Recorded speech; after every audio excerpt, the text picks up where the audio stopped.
Hello, everyone. Welcome to our show where humanity meets technology. My name is Maurice Hamilton, and I'm your co-host. And I have my other co-host with me. Her name is Kelly, and we're going to have a really great conversation today. So, welcome to the show. So, today we're going to have a conversation about organizations. We're going to talk a little bit about productivity. We're going to talk about efficiencies.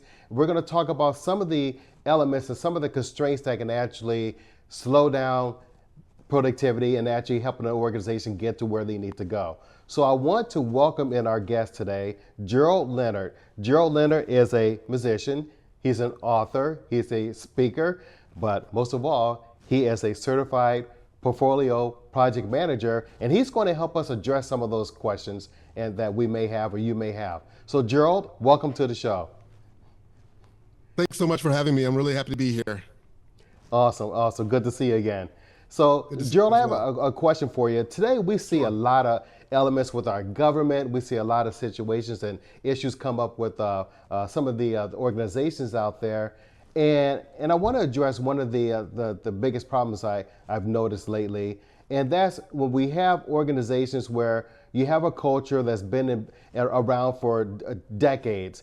And you have a organization where the profit margins aren't where they need to be. It's very competitive out there, and the organization is not doing some of the strategies that they should be doing. How do you actually go out to organizations and pull those resources together to actually say, hey, look, we have an issue here. Well, first you got to probably identify what the issue is. So can you talk a little bit about those principles? I really want to focus on the principles, because you and I read some of your materials, and we talked about a little bit about the principles of productivity, efficiencies, and constraints, and even neuroscience, and we'll talk a little bit about music. How do you address that, Gerald? Sure. So, one of the things that you have to do is you have to kind of get a baseline. And that baseline can be captured either a couple of ways. You can do an assessment, depending on what the issue is. If it's let's say, an execution issue where the organization is not executing, or a culture issue and the organization is struggling with their culture, you can do an assessment there. Or you can, and I think this is probably even a better way, is that you can get some of the key players and some of the folks who are on the floor, right? Some of the staff, and just get a mix audience in a room without their computers and give them sticky notes and just ask them, hey, can you take 2 or 3 minutes and write down what's working in the organization?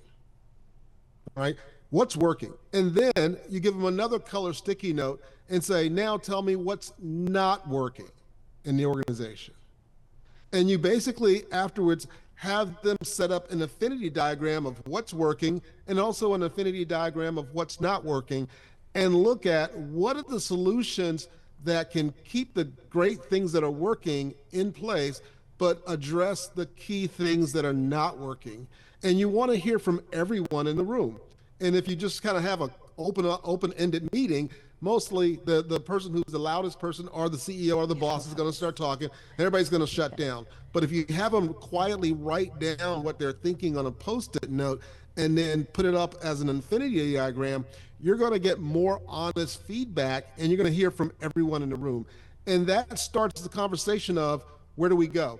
And then you have them take a look at the things that they've talked about, and let's say they can put dots around them, or kind of vote on them to figure out what is the greatest issue that we're experiencing at an organization. And then you look at a grid of saying, what's the greatest impact and what's difficult to implement? And everything in that upper left-hand corner, which is high impact but easy to implement, I call those quick wins, right? It's low-hanging fruit. Those are things that you can put into place and make changes and really start seeing a change. And here's the other thing about this. The CEO or the leaders of the organization can create the vision. They may be able to create the values, but it takes the team to buy in. And people buy into what they help create. So if they lay out a vision and they get everybody to agree on the vision, and they say this is the values of our organization, and everybody agrees to that, well, then they need to have the folks in the room to be a part of it, to get them to buy in, to help by helping create the solution to it. Then they walk out saying, it's not my plan, it's our plan. And everybody is bought into it because people will buy into what they create. That's really great. When you first said sticky notes, Kelly kind of cringed a little bit because she saw a room with a whole bunch of sticky notes all over the place. But you're saying that this is a really great icebreaker, where because some people automatically come up there and their arms are crossed and they're standoffish and they don't buy into it. They're not feeling it. Right. So this is a great way to Right. actually break the ice. Everybody sees the vision, they contribute to the vision, and they can take it to the next step. Exactly. And I'll tell you where I get this from. I did a certification in neuroscience with a lady named Judith Glazer, who wrote the book Conversational Intelligence. Unfortunately, a couple of years after I got to meet her, got certified, she eventually passed away and her husband passed away. They had an organization called Creative We. And basically, they taught the neuroscience of conversations. And she had an exercise that we learned, and I've used it with clients in very large organizations where there was dysfunction. And it was to get everyone in a room, again, leave their computers at home, put down their phones, and get some Post-it notes. And the first thing they do is to write down what are the couple of things that they loved about a team that they used to be on. You see, one of the biggest challenges with a dysfunctional organization is that everyone in the room's brain is producing cortisol and adrenaline because it's dysfunctional. Everything is a fight or flight. Everything is suspect. And so when you're in that environment, your brain naturally begins to produce all of the negative neurochemicals. But when you are in a place of thinking about what you love to do, what's working, what's right, you're in a place of positivity, and your brain begins to produce positive neurochemicals like dopamine, oxytocin, serotonin. And when you're in that space, you start seeing possibilities. And so you have to literally not only help them to change their perspective, but you have to get them to change their neurochemistry.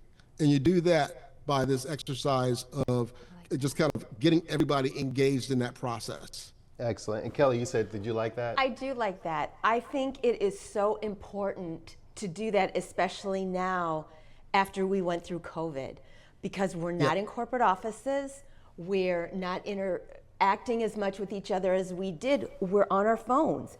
And there's something, you mentioned, Gerald, there's something about that person-to-person connection that makes that person on the other side of that opinion real. And we're losing that in our society. So I think it's more vital now to do it. You did bring up the post notes, which is true, all over the place, but you could color code, you could segment them into different categories and things like that. And the last thing I want to say is, I believe that if we're able to come together as a team, it does pull those people in that are a little bit hesitant to speak up. Because you said they suspect something. And the buzzword now with our Gen Zs are sus. You're so sus. You're suspicious. You're suspecting something. And I think it doesn't take very long, Gerald, and you can speak more to this. It probably doesn't take very long for those people that are standoffish to step in and begin contributing in something like that. Is that true? Exactly. And here's why one of the first things I would have them do is to write down what works. Because when people sit down within themselves and they're writing out physically, with kinesiology, their kinetics, and they're writing down what is working for them, their brains begin to produce all of these positive neurochemicals because they begin to think about all the positive things that was working in the organizations where things were good. Or when they think about what's working in the organization, that changes the brain chemistry. So now when they create an affinity diagram around those areas and they realize that, hey, we actually have more in common than we have outliers of what we don't have in common, they start seeing each other differently. Now their brains are producing these positive chemicals. They're seeing each other that they have more in common than not. They then become open to really looking at how can we work together and build this unity. And that begins to help change the culture more than just a slide presentation or a lecture or a mandate that we got a culture change project going on, which is never going to work. And that's why they fail. They fail because they don't address the core issue of positive and negative neurochemicals. That you will say something? It makes sense. It makes a lot of sense, and I will actually go back and look at this, and I don't think it really makes a difference on the size of the organization. It really does probably make a difference on the people that you actually have that's included with that group and trying to accomplish your particular goal and vision. And because those people, if they're really buying into it, it can actually impact, because it starts with the top and then it goes down. So, but it sounds like it can have a great impact on the environment as a whole. Exactly. Some of the best organizations out there, they focus on culture. They focus, they have a vision, right, about where they're trying to go and what they're trying to do. They're selling that vision. They also are very, very focused on core values. But more importantly, they're focused on getting people to buy in to that vision and those core values. And they do that by, again, embracing and engaging them at that neurochemistry level and getting them on board. Excellent. So, Gerald, when we come back, I want to talk a little bit about the principles of music. And I want to talk a little bit about you being, I remember reading where you actually went, when you were younger age, saw the Brothers Johnsons and Earth, Wind, and Fire. I want to talk a little bit about that, how you actually adapted to be a musician at such a young, early age, and how the principles of practice makes a big difference. But hold that thought. We're going to talk about that after these messages, okay?